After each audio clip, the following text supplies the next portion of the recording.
All right, everyone. Welcome to the fourth episode of our Therapy Insights Resource Roadmap Show. Today, we're going to talk about some of our resources inside of our Access Pass in different ways. So, if you're already subscribed to Access Pass and you have the printables feature included, you have instant access to everything we're talking about today. And then, if you aren't a member, you can easily go to our website at therapyinsights.com and sign up today. If you're listening to this episode on a podcast or watching on YouTube and you want official CEU credit, head to our website at therapyinsights.com and click on CEUs. You'll find a form to fill out for the Pediatric SLP Resource Roadmap episode number 4 to your certificate of completion. So I'm your host, Bailey, and we have our writers, Tasanya and Heidi, with us. Welcome. And Megan is behind the scenes pulling up our resources to display. So I need to verbalize our disclosures because we're being paid by Therapy Insights and we're talking about the products today on our show. So we have an exciting collection of resources this month. Again, lots of variety. We have everything from evaluations to joint attention to delayed speech. So let's dive right in. So first we have Dynamic Case History Questionnaire for Speech and Language Evaluations. And Heidi, you wrote this resource. Can you tell us more about it? Yeah, so this one, I've worked in a variety of settings and used a variety of case histories I've paid for and ones that I found free online. And we didn't have one in our resource library. So I was like, let's make one, and kind of phrasing certain questions differently, I think, is a little bit helpful I have found to get the actual information from families or caregivers. Sometimes you think you're asking a question that's going to give you what you want, and it wasn't quite. So some of these I've just rephrased to either be more caregiver forward, where they're going to understand what we're asking, versus it being too speech jargony, only another SLP knows what we're asking. Most of it is just the same basic questions. You always want the chronological age, developmental age, if that's important, depending on the age of the child. It's always a nice way to ask who is here today. I've made the mistake putting my foot in my mouth, not realizing it's somebody's aunt or grandma, so this is just a nice way early on in the, the questionnaire to clear that up. And some information on their language. Something I always find interesting is, where does the child spend the majority of their days? That way they can share, are they at a school or daycare, spending time with others?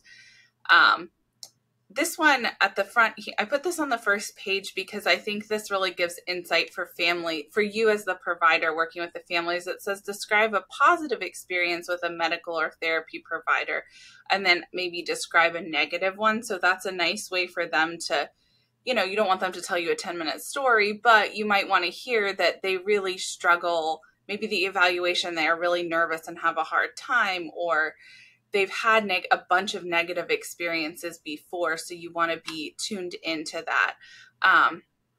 The rest of these kind of just go through the typical things that you're looking for. There's their language history, feeding history, other developmental milestones they need to hit.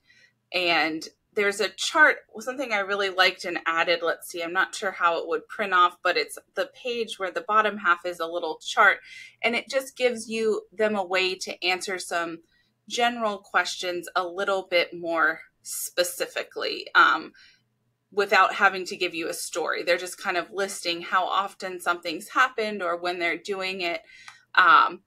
This is, let's see, it's 6 pages, so it's still kind of long. Something I have found that could be helpful is if you pieced a part of this out and also gave that to if you work in a place where there's a reception area or a check-in person, you could have them do that, hand that to the family when they get here. If there's just certain ones you could check off. So maybe you could pick a page that would be helpful. But what I hoped to gain from this, changing some of the wording and sort of what they're talking about and the order it comes in, is to see if you can get the family comfortable from the beginning, and then you can get more useful information as they are going through the rest of it. I feel like I don't know for you guys, that's sometimes a challenge for me. We get to the end and they're telling me everything I want to know, and I'm like, gosh, how could we have gotten to this point sooner? And then, as you can see on the slide here, if you're listening only, we did make a Spanish version. So if you are bilingual or working in that population, that we got it translated, and hopefully that can help as well. Even if you did have a translator coming in and helping you during your session, they could use that as well to kind of make sure we're asking the same question. Sometimes there can be that mismatch of what you're asking in English directly translated is not always correct. So we try to be thoughtful in how this kind of came together. So yeah, I'm excited to be able to use it and sort of keep tweaking it with any resource you make it your own, but try to put the building blocks for a little bit more of a dynamic way to get information from our families. Yeah, this is great, Heidi. And I should have, before I pass it off to you, describe what the resource looks like. But yeah, I know I'm always looking for new ways to just like make evaluations more efficient. And we'll talk more about that later with our research article for this month. But yeah, I mean, I always struggled at the clinic I worked at most recently. We wouldn't get a lot of information up front. You kind of go in blind sometimes, which maybe that's common at most clinics. I'm not really sure, but I like that this is kind of, like you said, the building blocks. You can kind of like add more to it and kind of make it your own or kind of individualize it, and just making the evaluation just more efficient, because you're trying to like maximize your time and use your times wisely. So that's always challenging. I love that you offer this in Spanish as well. Mm-hmm. Yeah, that was sort of I'm trying to be better. I don't speak Spanish at all. I mean, I put together pieces, but I'm trying to sort of shift my mindset to always, and we work with quite a lot of where I work now, those families. And once you see the barriers, it becomes really obvious. And you're like, this is something we can just do better at. And maybe I can't do it, but it's good to advocate for, through Therapy Insights, we're able to make sure this is translated. I didn't personally do it, obviously, but how what other things could be helpful to have for those. And Spanish is obviously just a subset, but starting somewhere can be helpful, I think, hopefully. Definitely. All right, let's move on to our next resource. So Tasanya, you wrote this. It's called Tips to Help Your Child with Joint Attention. It's a one-page resource with just chock full of information. So tell us more about this piece. So joint attention is a skill that we as communicators have to have for a lifetime. So when we're communicating with other people, we need to be able to understand what they're referring to. And many times this includes or it requires that we are looking at an object or item together. And many of the children that we work with have difficulty with this, whether it's because they have a diagnosis of autism, or if they just have language delays or difficulty with attention concentration. This is a piece that is helpful for children who experience difficulties like this. So I just begin with explaining what the terminology is. Sometimes parents may not understand what it is. So you can use this in those instances. Let's say if you have a little one that you're working with who seems to be ignoring what you're saying when you're communicating with them, or their parents say that they feel like their child is always ignoring them, or they are not understanding what I'm saying, or they're not looking at me when I'm talking. They're not looking towards what I'm talking at or about. This is a good activity or a good resource for that. I would use this, I would give it to parents, or I would provide it in the schools as well. And you can also use it within your sessions, because there is activity that I included at the end of it with some tips on how you can use this in the home setting, or how you could use it in other social communication based settings with your little ones.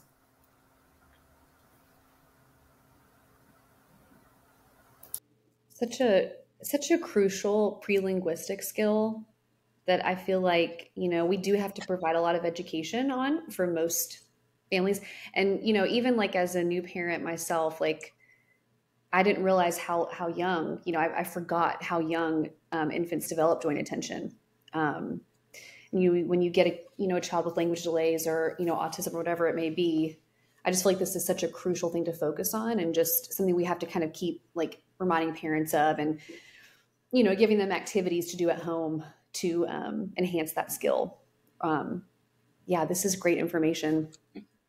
Yeah, I agree. I like how you break it down, because I think I use the word or phrase joint attention very freely when I'm like talking to families or interacting with other therapists. And I'm like, I don't know that everyone understands it. And sometimes then I'm kind of stumbling to be like, well, how would I just, it's like we're paying attention to the same thing. It's not necessarily you all the time. It's just that they can focus on different activities. So I like that you give a lot of like daily activities that kids and families are already engaging in. So it's like, okay, how can I do it in that setting? I don't actually need to necessarily have like there's not a joint attention toy that you use just to do this. It's sort of something like you're saying too, Bailey, it happens from such a young age. And then I've in my own personal research, sometimes when I'm coming across things, these are one of the biggest markers for some of these developmental delays, is when these skills are missing early on. So it's nice to have this reminder of like, taking a walk or playing in the kitchen or at the doctor's office. Like, what is your child paying attention to? And this kind of would help families, I think, really understand, oh, they're doing that. I just need to support it better. Or no, they really, they're doing something totally different the whole time. So I will definitely be using this, especially in the hospital too. Sometimes that one's a common one. I think it helps parents also to know that there's so many situations that they can take advantage of to work on joint attention. I mean, just like taking a walk in the neighborhood, there's so much that you can do with that. And this resource provides you with some examples of how to do so.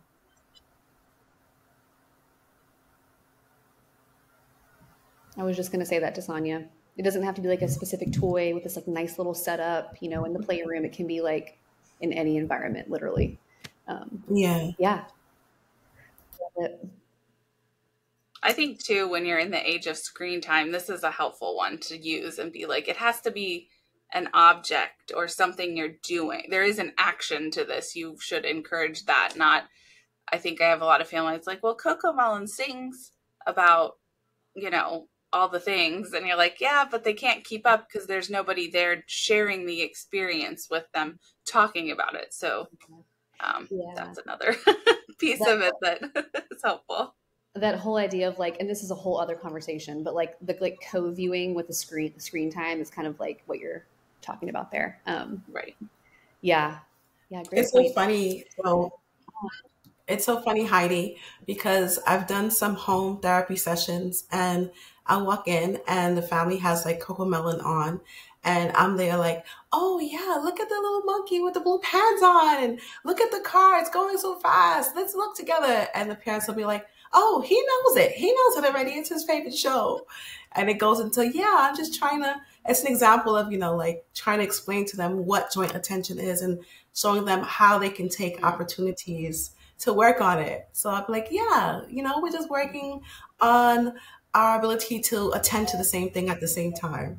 So it's so funny that you brought up Coco Melon, because my daughter just discovered it, and I had never watched it before, and I understand, because it's definitely those video series, because there's now this other one she has found, and it's very easy to lull families into thinking you're doing something like joint attention is with Coco Melon or the character. And it's like, it's not interactive, because you're not naming, this resource talks about naming the objects they're seeing and seeing them for a long enough period of, you point that out, like they have to see them for more than like half a second to make the connection at their little brains. They can't jump. Sure, I could learn a lot, I guess, from Coco Melon if it was on something I didn't know about, but I'm an adult learner, not a developing mind. So this would be maybe this is one I'll just give out to everybody. Just like, hey, by the way. Yes. Agreed. All right, let's move on to our next resource. All right, awesome. So we have a 4-page resource. This is a summer sorting and categorizing activity. And Heidi, you wrote this. So we have beautiful pictures, real pictures, with different categories of summer themed items, foods, etc., activities. So Heidi, tell us more about this piece. So this one is, it's finally summer, at least where I live. It feels like summer now. So I knew that one of the strengths of a lot of our resources or an issue in our field is a lot of the pictures are old or stale and not that interesting. So I really just knew our team could pull together a pretty neat resource. And then I was like, categories are, that's what the theme of this particular activity is, that I've given ideas on how to use the cards, but these cards, you would cut them up and laminate or whatever you wanted to do with them. And they could be used for all kinds of things. You could do narrative storytelling as well with them. And even just conversation pieces, or, tell me about what what did you do this summer? But there are three main categories that they're set up in. So summer foods, places, and activities. And so you can also ask them to, you can have them just sort them. That might be a lot of stimuli for certain kids. So you could break it down and just have foods, or just have the activities or the places, and then sort them by color or people. There's a lot of different ways you could sort them. The other thing, again, how versatile they are. I'm sure you could find some articulation activities with certain ones. Like I was saying, the storytelling or relating themselves to something else, having those kind of back and forth conversations, or you can even have them make up their own stories. So again, the whole goal is to sort between these three activities, but I think you might find that, and I point this out in the directions, I think kids might sort things differently than my adult brain would sort these. And so how do you ask them, like, well, why did you put those things together? Or what makes those similar? What is the same thing? And they could come up with something really original and say, like, that's all stuff I do with my grandparents or with my cousins. So definitely not looking at this as like a stagnant resource where it's like, here's a box and everything has to only go in the ones I tell you. It's sort of saying, here's some really realistic pictures and things you should encounter, or know about, and like, let's talk about them. I think the other, I don't know if you guys too, things I run into with like activities like this, where there's just this card bank or picture bank, is the assumption that kids have been to the beach or know like a couple of them, the pictures and the places, they're at a fair or a carnival. So having that awareness as the therapist that you wouldn't want to look at this as like a right and wrong activity only. You always want to extend it and see what they're going to tell you, because maybe they don't understand a picture or they have no idea what it is, and that's why they put it there. And so how can you make those teaching moments as well and not get stuck in this sort of like rigid category type of activity? So these are super, again, they're really versatile and they're summer themed. When I was I'm not currently an outpatient therapist, but when I was, that's what kind of got me through the year, is like having themes and like, okay, this is one of the activities I'm going to use for all of my kids in some way during July. I'll find a way to make it work for different goals. So that's kind of what I was hoping this resource could be for myself and others as well, sort of a starting point to have that. It's so versatile and kind of open-ended. There's a lot of ways you could use it, and I try to give you some of those ideas, but I think others might even find more creative things to do with it. So yeah, I want to like really emphasize the versatility piece, because I think like that's something that is important to us when we make these resources. Like, we're all busy therapists no matter what setting that we're in, and we're sometimes, at least I struggle with like scrambling for last minute material. So if I buy something or I subscribe to something, I want it to be a multiple use thing that I can, use across clients. Like you said, with maybe articulation. Mm-hmm. And I also always like a good sorting activity. I just feel like a lot of the kiddos with language disorders, that's an area that a lot of them struggle with. So it's nice to just be able to grab something like this and then use it in different ways. And the images are beautiful too. Yeah, definitely. If you had a group, you could just give this activity to one of the kids to work on. You know, they could be on this side doing that while you're targeting a different skill with somebody else, but you could all still come together and have like a conversation about the pictures or how people relate to them. Each child might have a different story or experience. So I like the teachable moments Totally. concept that you mentioned because it's so true. I can think about some clinical experiences I've had with children who were like the beach. What's the beach? Because they've just never been there. So this is a good activity for teaching that as well. But I would also use it in sticking to the whole concept of sorting. So what are some of the foods that you would eat at the beach? What are some of the foods that you have eaten at the beach? What have you eaten? What do you eat during the 4th of July? What do you eat at a picnic? So I would like interchange these and use them with each other. It's a really good piece. I like it.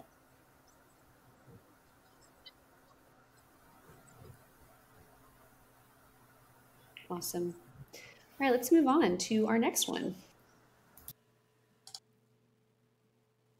Okay, so this is a 2-page resource. It's titled Delayed or Age Expected, When to Get Your Child Evaluated for Speech Services, something we all love to talk about. I feel like it's such an important parent education opportunity. Tasanya, you wrote this. Tell us more about this.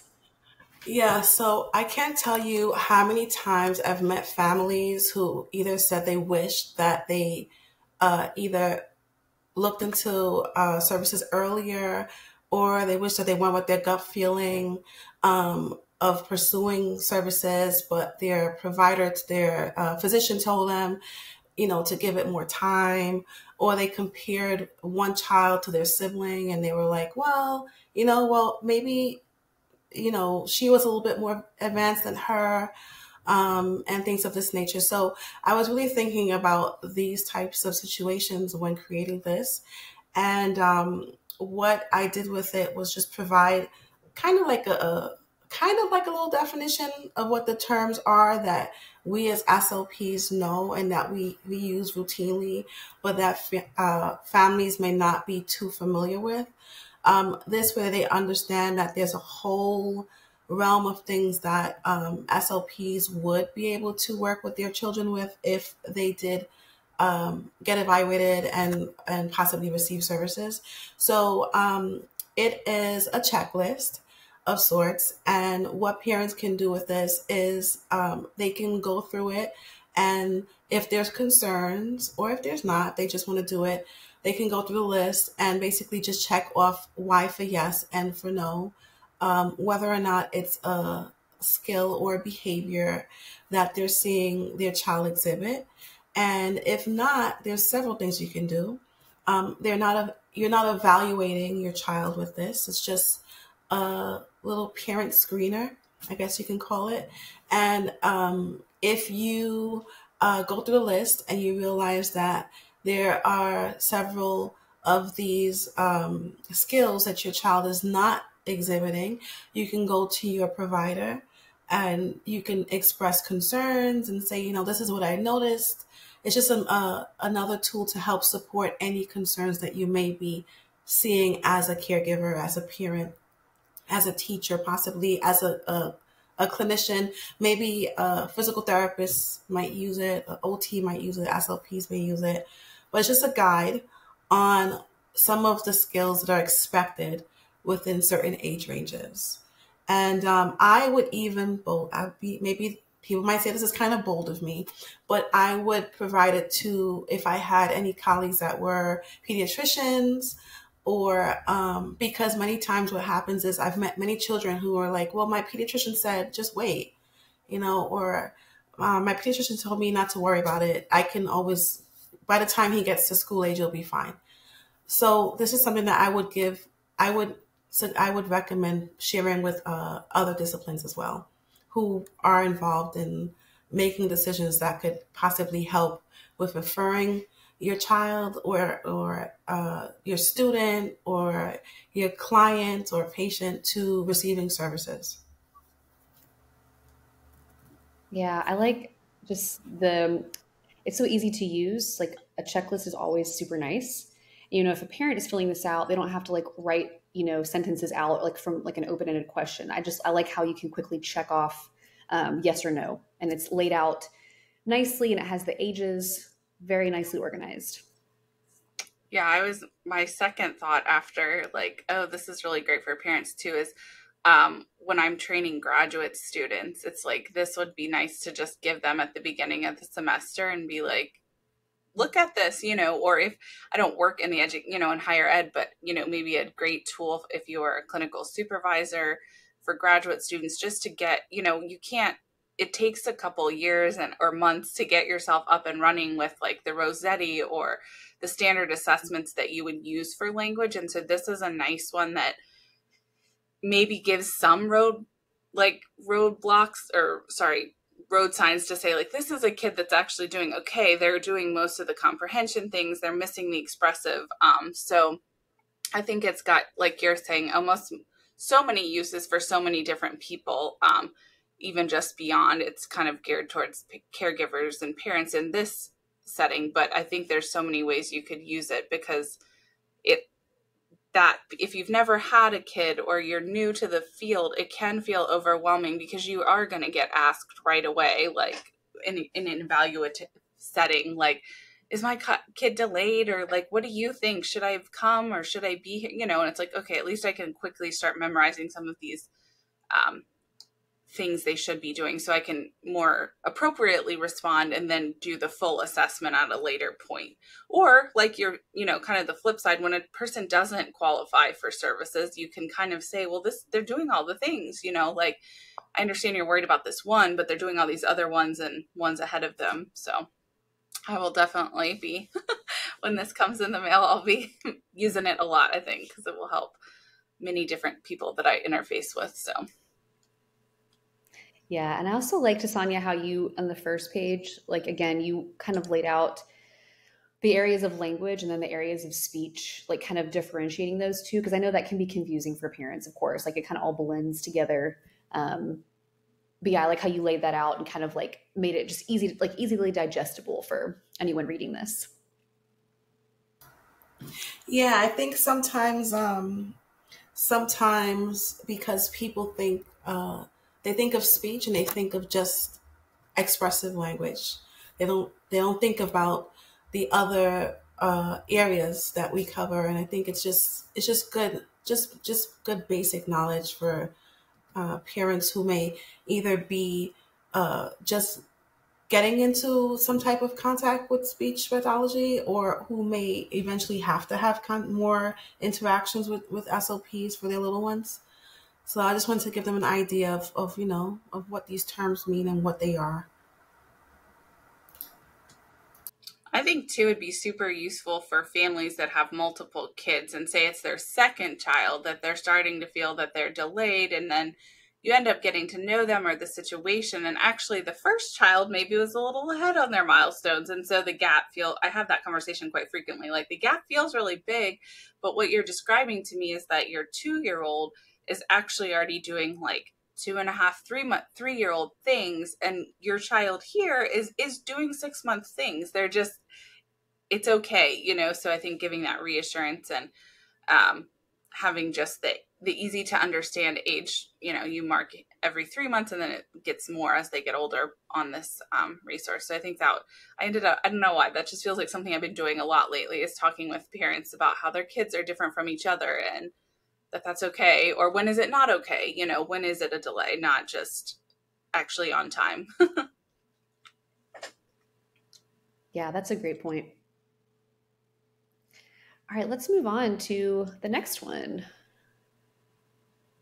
Oh, it is time for the research article snapshot.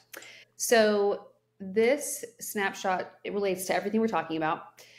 It is about the article titled Early Identification of Children at Risk of Communication Disorders, Introducing a Novel Battery of Dynamic Assessments for Infants.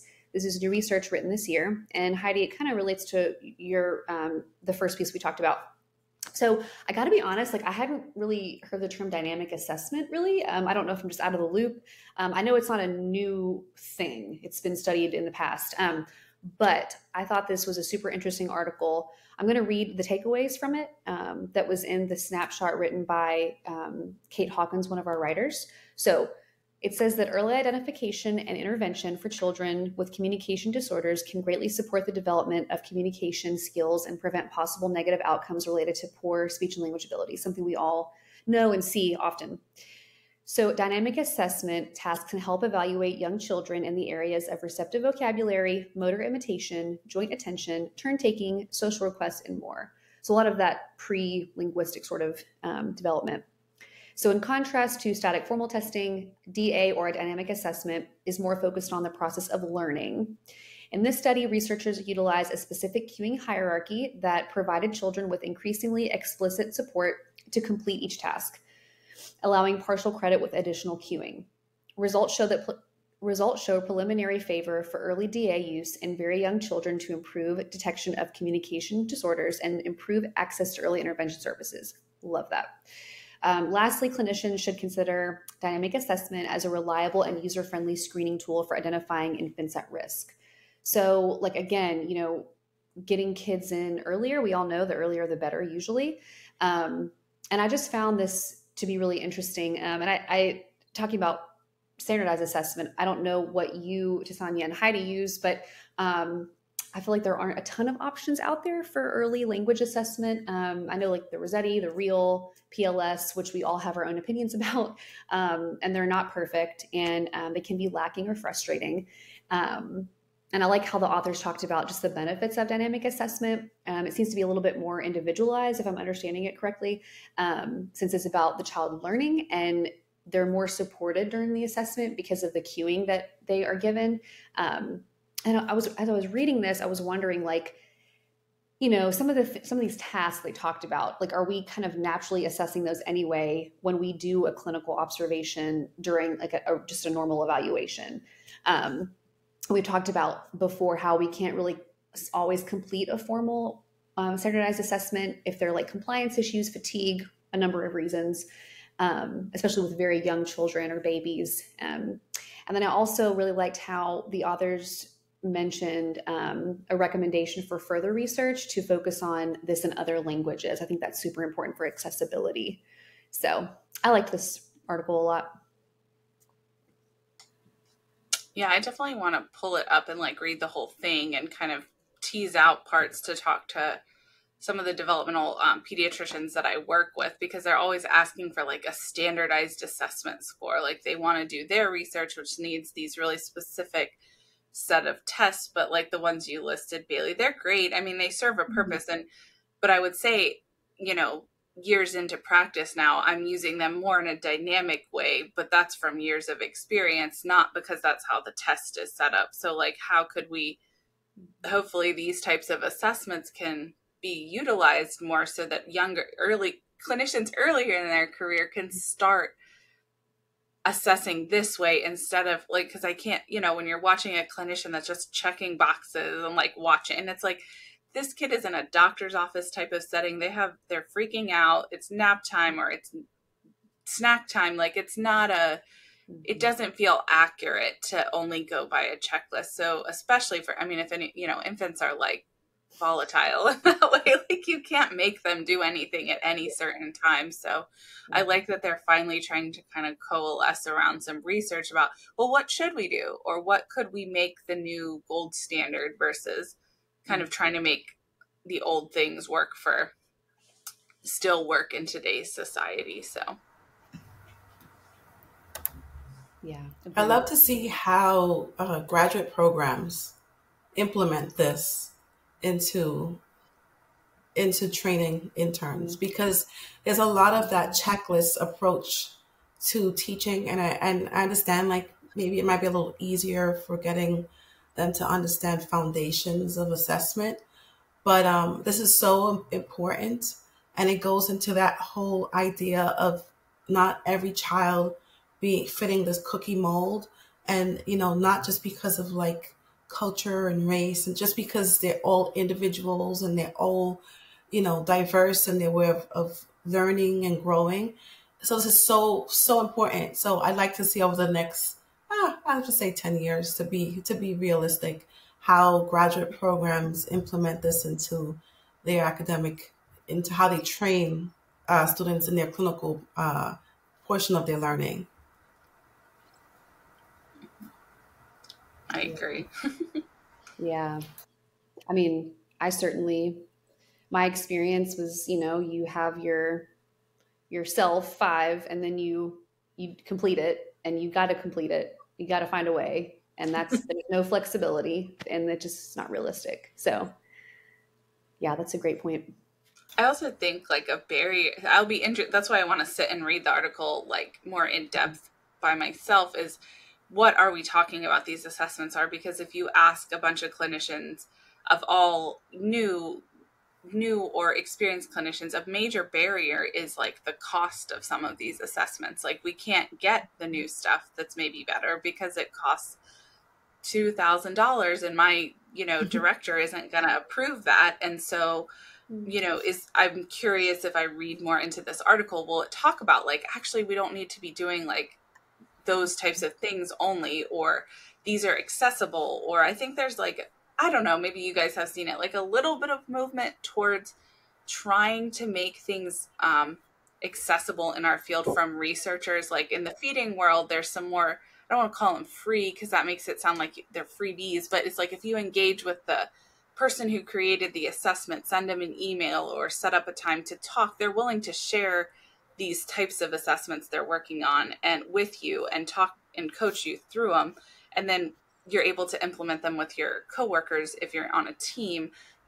So I'm hoping, like you're saying, Tasania, in the next 10 years, maybe we move to like, okay, you can maybe do a standardized assessment that, is from a box, that the toys are from the box and the responses have to be in this setting. But I'm hoping that there's more things like what this article is talking about, where we're assessing the child naturally and it's accessible to clinicians, and that can be the new norm, like through graduate programs as well, that are the training ground for the next generation. Yeah, that's an excellent point you guys make. Start there, with training. All right, let's move on. I think we have, Heidi, you wrote this one. So this one is titled Convergent and Divergent Thinking, Task Examples and Activities. I love this topic. I feel like I am learning so much about this through these shows.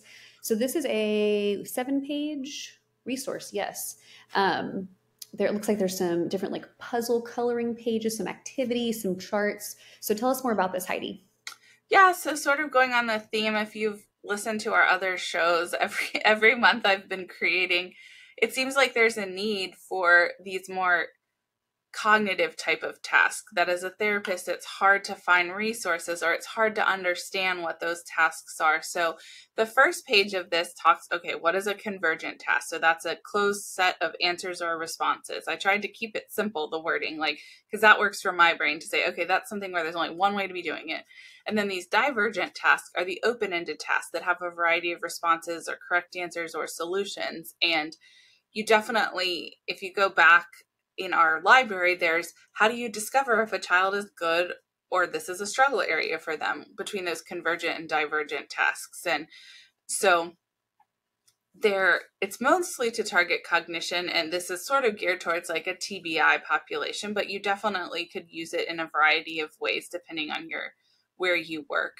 And then there's a list, just a written list of activity ideas, like listing items and which one doesn't belong, or identifying like more set categories. That would be like animals or food. The summer sorting one, there's some fluidity to that, but there's certain things that are definitely one category or another. Anything that's like a multiple choice question, true, false, fill in the blank.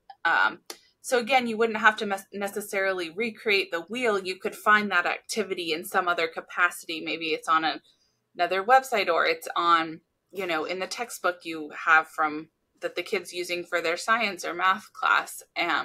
Puzzles, facts and opinions, describing without naming. That's a fun kind of game you can play of like, here, and you could use those cards that we had earlier for that, like pull a card out and you describe this thing or activity to me without using the word. And then a fun one I found when I was looking for more ideas is like advertisements. I was like, print advertisement seems so far in the past now, but that would be a fun thing to pull something up from, you could Google an image of an advertisement from even probably the early 2000s and like talk about what were they advertising, or what did they want to sell you, sequencing activities. And then the one that we have the most, we have 3 color by number activities that our graphic designer made that are, one's easy, one's medium difficulty, and one's a little bit harder. So again, those might be great homework activities, or again, if you're working in a group or you need some the patient you're working with can't take 60 minutes straight of like direct one-on-one like drill activities. That's like, okay, let's take 5 minutes and you can do this color by number. So those are the convergent ones. The divergent tasks are, again, those open-ended things like planning a vacation or listing items in a category. So that's where you've identified the category, but they're filling it in. Then open-ended prompts. I mean, I think being creative. I was watching one of our CEUs for the adult therapist. It was about how to be creative as an adult therapist. And I was like, sometimes I need that reminder as a pediatric therapist, how to just be a little more creative and see where kids will lead us versus me always feeling like I've got to take them down the road of the activities all the time. Telling open-ended stories, playing. I mean, playing is a divergent task where the child can make up their own narrative about what's going on. And, filling out a planning tool together. Again, we have samples of these. So the 3 samples we have are, one of them is a travel itinerary. So it's just a cute little, it's got a couple sections where it's like, where do you want to go? What would you do on the different days? What would you have to pack? Or what are the other pieces to planning a trip? I think that you could also double that as like an executive functioning activity, like if you actually had a vacation you were planning. But sometimes I find these types of activities help us get to know kids better as well, because we don't ask them those questions all the time. Like, where would you go if you could go anywhere? And then like, where could that lead us in other activities that might help find motivation for them and buy into therapy if they're really like, my dream is to go to the moon. That's like, all right, well, what would you pack, and kind of work through that activity. There's a little weekly meal planner here. So obviously that might be for some of the older kids, but maybe they'll get a deeper appreciation as well for like their mom or dad, whoever cooks at their family, whoever is in charge of that, of how could I help or engage in that? And here's how to think through that activity and be creative. Or maybe, even I've actually had a run lately of older picky eaters that I have gotten that there's a variety of reasons. So I'm planning to use this with some of them, kind of saying like, well, if you could plan a meal, your week out in food, what are things you would want to try, or planning ahead. And then a little story map that it's pretty straightforward. It's pretty in how it looks, and it's very straightforward, just has, the characters, the plot, and things like that. So again, these are things you can just use as activities to work with together, or any of these would work as little homework tasks. And again, they're super versatile. They're not just a divergent or convergent thinking task. There's a lot of directions you could take them within the session. So this is so fun, Heidi. Oh my gosh. I was like, I'm going to do color by number just to relax. Oh, I love it. Kids love it too. They're so functional. I love it. This is great. And I like the last 3 pages. They're really functional. Yeah, very different ideas with like the travel itinerary. The travel itinerary is so good. And then the story map reminds me of like almost like, I was just going to say the story map reminds me of like using like assistive technology with kids in school, like graphic organizers, and kind of getting their thoughts organized and on paper. I think that's so important to work on.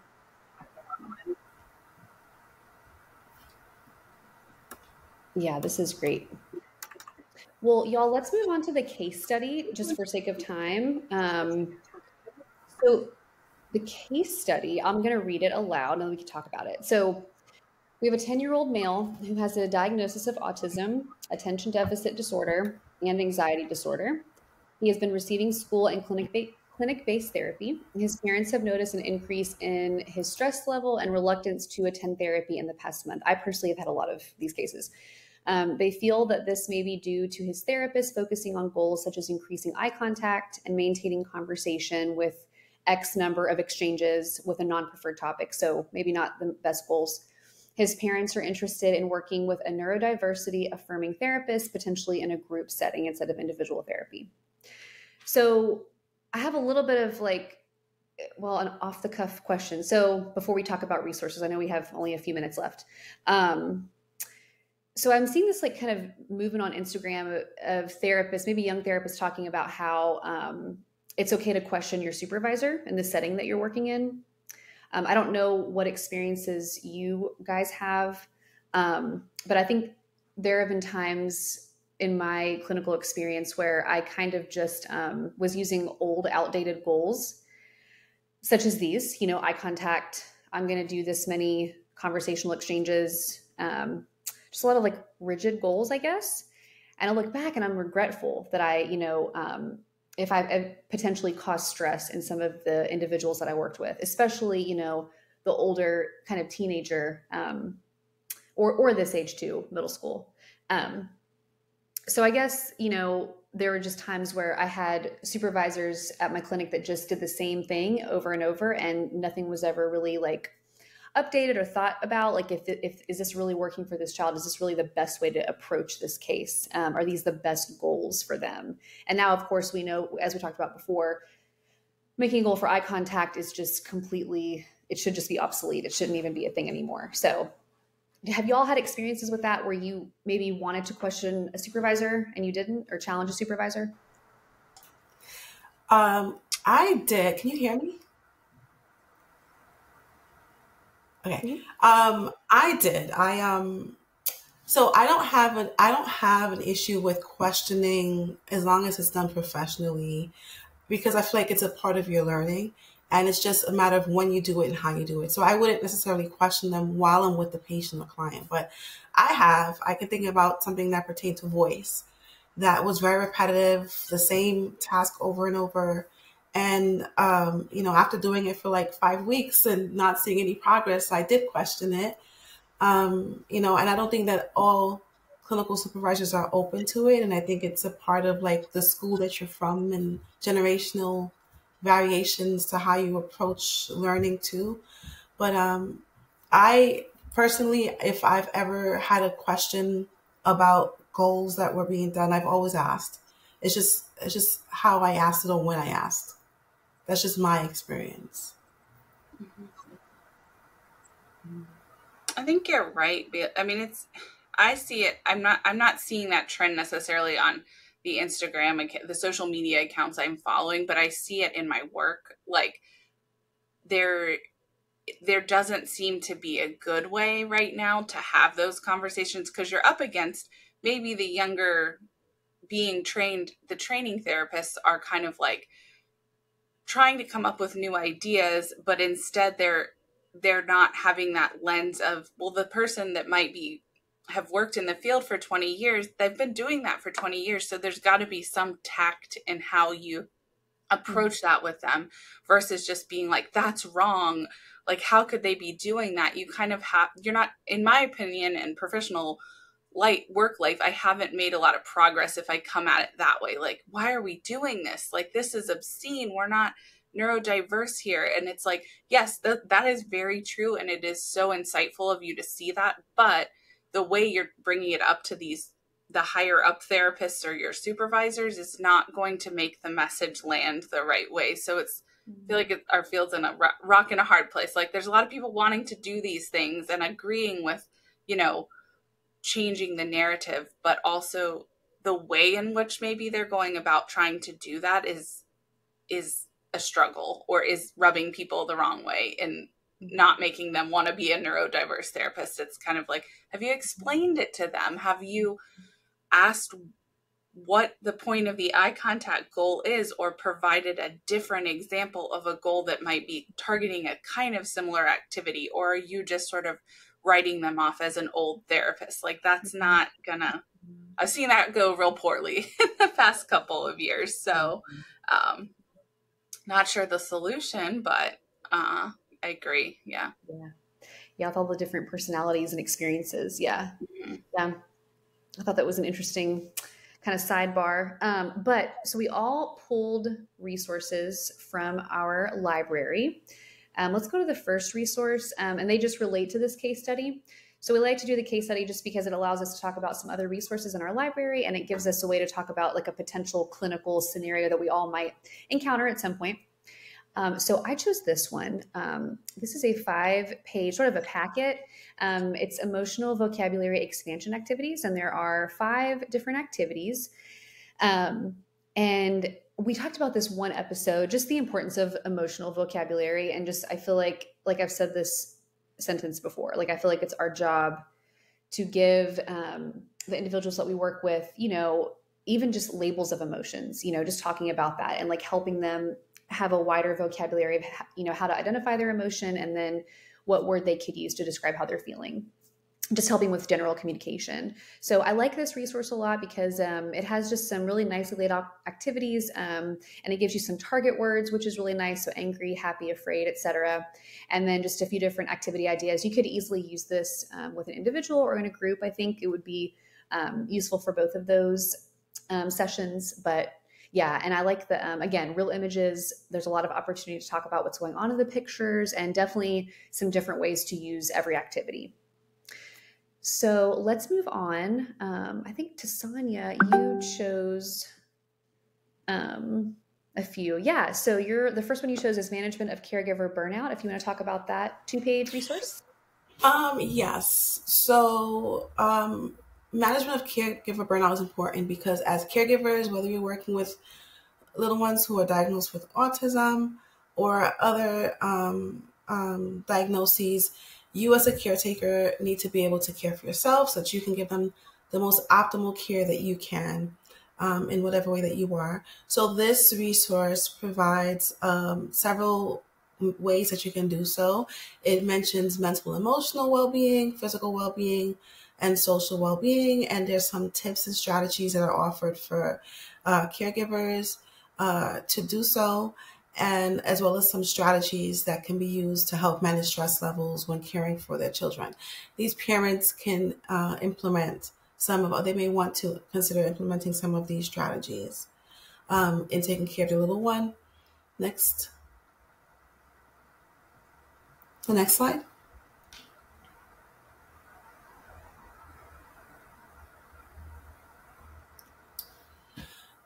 So this resource provides some routines that could be implemented into his academic day.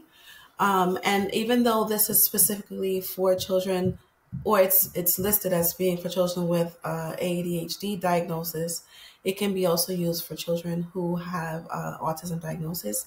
And it just mentions ways that he would be able to, or that the parents would be able to identify his strengths and weaknesses, how they can help him to identify any challenges and create a plan to work towards addressing them, building his self-esteem, taking breaks, creating incentives, and creating a bedtime routine, and ways in which management of nutrition can also help with making a more successful academic day.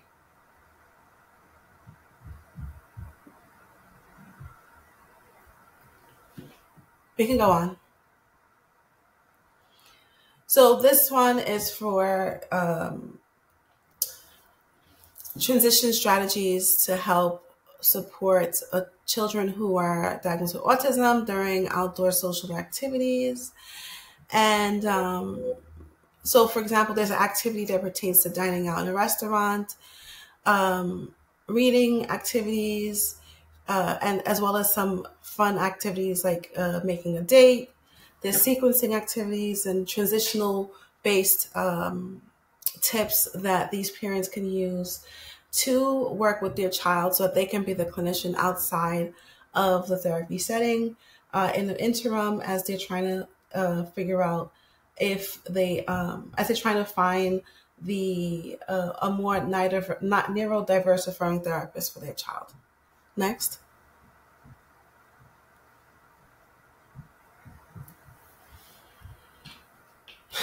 And this is just some extracurricular activities that the parents can involve themselves in with their little one as well.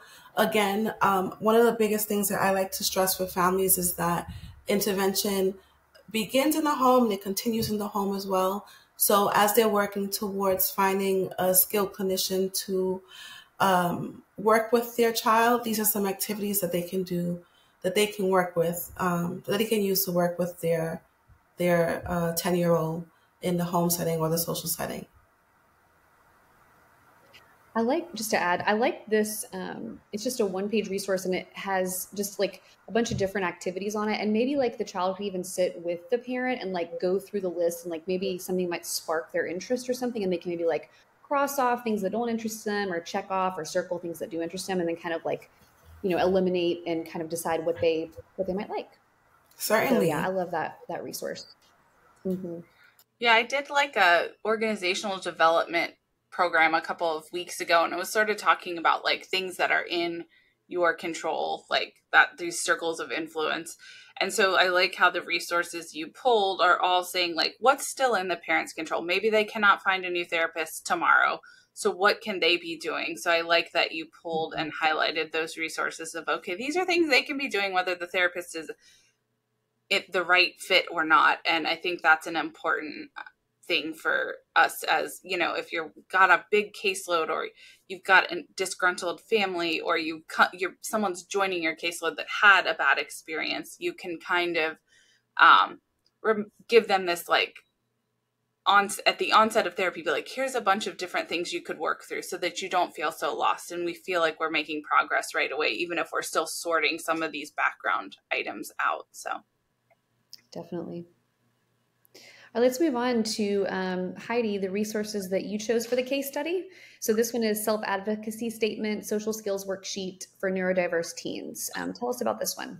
Right. So this is a pretty new one to the library, but it kind of really speaks to this idea of how you could help this family either before or after or during this transition, of saying, these are the kinds of things I would want to work on if that's going to align with what you're thinking about. So it's a 2-page resource and it has who, what, when, where, why, and how questions, and kind of identifying what is self-advocacy and how is that maybe what this child is needing versus maintaining conversation or eye contact. And then it's talking about different statement types you can teach them, like I need statements, I can, I wish, it's hard for me statements, and I hope statements. So, and then it gives you a worksheet on the second page to kind of write all of those out. So I think that it's pretty interesting to, not interesting, it's overwhelming to think about, how do I make this big shift as a clinician, or